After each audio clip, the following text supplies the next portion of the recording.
Now, obviously, as we go down the list, you're going to see your credit get further and further affected. A short sale is not a repossession by a bank. It is a sale of the property for less than the amount that is owed.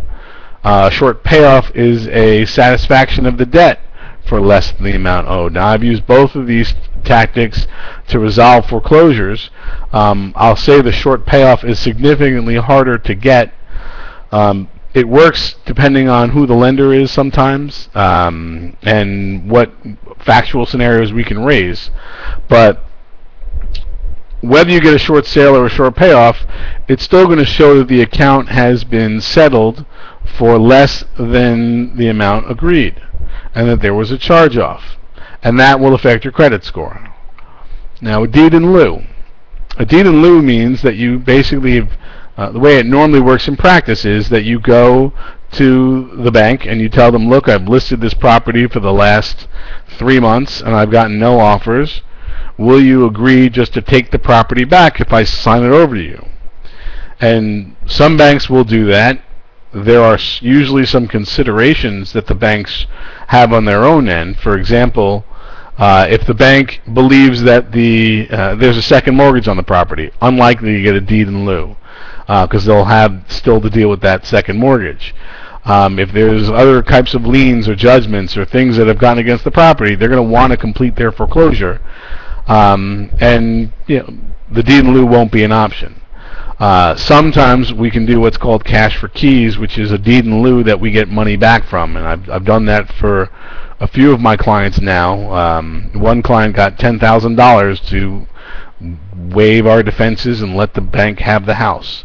It was a predatory loan, and there were issues that were there. But the point is that you can see, it's up to the bank what they want to do and how they want to do it.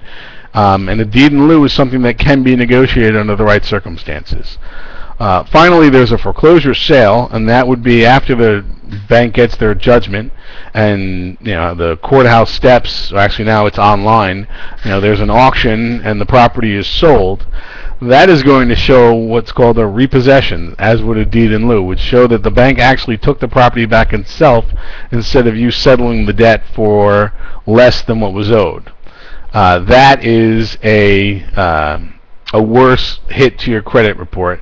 And finally, bankruptcy, which would be obviously a significant blow to your credit, and it's certainly an option for some people. And it's not something that I tell people can't fix all problems. I just don't believe that bankruptcy was intended to fix the foreclosure problems we're facing here in South Florida.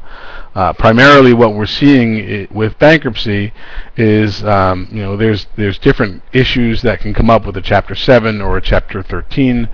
A Chapter 7 is basically liquidation, where they just sell off. They take your assets and they take your liabilities, and they say, we'll take care of these from here, you just go on your way.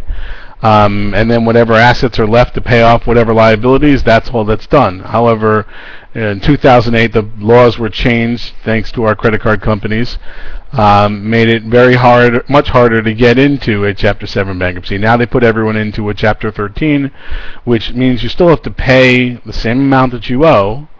You just have to pay it off, the arrearages off over 5 years. And they basically make a determination what your monthly expenses are, what your income is, and there's a difference. If there's a difference between what your expenses are and what your income is, that difference becomes the amount that they will give to your creditors, and you'll have to make that payment every month. But it doesn't change the terms of your mortgage, and it's something that we can talk again in more detail at another seminar. So some things I want you to be aware of. If your credit score goes down because you stopped paying your mortgage, there are ripple effects, and you should be aware of them, because you don't want to be caught unaware. It makes life much more difficult for people. For starters, your credit lines. If you have open credit cards with $10,000 of available credit, or equity line with $50,000, or any business lines, anything that is tied to your Social Security number, these banks are now routinely checking their customers' credits. And I've heard from many clients who have found that once they've stopped paying, their credit lines got drastically reduced, if not closed. So it's just something to be mindful of before you make any decisions about whether you will or will not pay. If you are intending to live on your other credit lines, know that might not be a possibility, and try to make some decisions accordingly. Also, obviously, once you go into the situation, it will be difficult to get new credit. There is no conventional mortgage program that will refinance out someone who is in foreclosure. I've seen some private investors who are willing to lend money. Obviously, if people have resources available to them, without using their credit score, there's nothing that says you can't. But you will not get credit once your scores start going down, and that's important to think about, especially if you have a car that you're going to need to replace soon, or if you're thinking about moving. Obviously, the car loans are going to be, even leases are going to be heavily dependent on your credit. So if there's a way of, maybe buying a used car before you start this process and having the credit line extended, they're not going to take it away from you, but they're not going to give it to you, or at least they're much less likely to give it to you if your credit's already taken the hit. So what happens to your credit? Is this going to be for the rest of your life? Well, of course not. I mean, credit is a organic number. I mean, the credit score was affected by a lot of different factors, and just some ideas that I'll try to give you to help you think in the long term. I mean, first off, over the course of time, your credit will gradually improve from whenever it is that you resolve your situation. You're also being compared against all the other people with credit scores in the nation. So, a 700 credit score back in the day was pretty high. Now it's exceptionally high, and it's all based on where you fit in the percentages. So you have to think about it in terms of how the banks do business. They're looking to identify people who they might want to lend their money to. And if the bell curve keeps shifting because more and more people are having troubles, I think that it's going to be a hard pressed for banks to hold this against people for a very long time. I know that the last I heard, 2 years is the length of time it will take to get a new mortgage after a short sale's done. Now, whether that will change in a year or two, we don't know. But these are just issues that we can ultimately get to. Now, one of the recommendations I make is, if you are going to do this, make sure you keep your open credit lines at about a 40% of available, that you're using only 40% of your available credit. That, I know, is a big consideration for your credit score. The banks want to know that you are using your credit, but that you are not maxed out on your credit. And if you are not paying your mortgage, perhaps you can. I have some clients who will put the money aside for one day settling with the banks. Other ones will use that money to start paying down other credit lines. Ultimately, you do have the right to dispute your credit report, and you can go back in. Especially, we'll talk more about who owns your loan and some of the issues we're finding with that. But sending in a dispute letter will trigger a mechanism where the banks will have to respond, and if they don't respond within 30 days, your negative credit remarks will be removed just by operation of the Fair Debt Collection Practices Act. So that's one of the weapons that I certainly recommend people consider. And then there's always the option of negotiating for credit repair. I mean, it is not certainly something that's happening on the norm, but I have worked out for several clients that the banks are willing to resolve the case by either deleting the credit line altogether, which means that they're not telling anyone anything about this account anymore, good or bad. And I've actually had a few that we've cut deals where they've said, all right, and we'll show the account paid as agreed. So it's an option. I wouldn't say that anyone should believe that this is a sure thing. It's not. But it's certainly something that you can think about and factor into the decisions that you have to make. And while we're on that topic, I do want to make sure everyone understands that right now we are doing a webinar. I'm trying to help people get information that I think is helpful to them, and I think that there's a lot of bad information that's out there, and I'm trying to give people straight answers. However, I'm not representing any of you at this point, unless we already have an agreement that says that I'm representing you. I know some of my clients are there. Hello, everybody.